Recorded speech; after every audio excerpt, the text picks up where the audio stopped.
కోయికలు బాబోయ్ కోయికలు బాబోయ్ కోయికలు బాబోయ్ కోయికలు బాబోయ్ ఎంత సంపాదించినా తీరని కోరికలు తృప్తి లేక అశాంతి మనసుకి శాంతి ఏ విధంగా వస్తుంది? అవునా? అవును. అయితే నేను చెప్తాను విను. సరే. భగవద్గీతలో శ్రీకృష్ణ పరమాత్మ ఈ విధంగా చెప్పారు. మానవ జన్మ చాలా పవిత్రమైనది.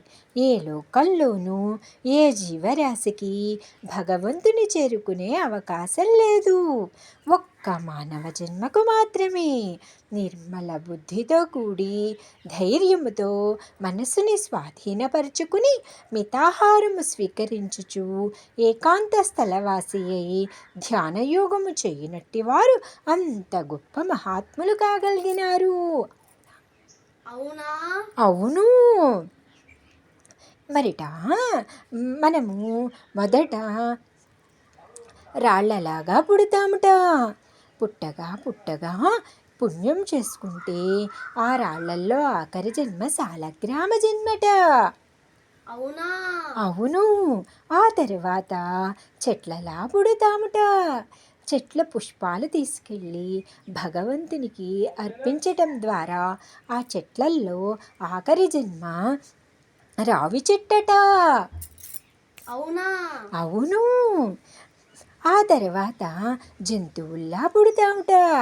పుణ్యం చేసుకోగా ఆఖరి జన్మ ఆవు జన్మ వస్తుందిట. అవునా? అవును. ఆ ఆవు జన్మ తర్వాత మానవ జన్మ ఎత్తుతాముట. ఇన్ని కష్టాలు పడితే కానీ మానవ జన్మ రాలా మనకి.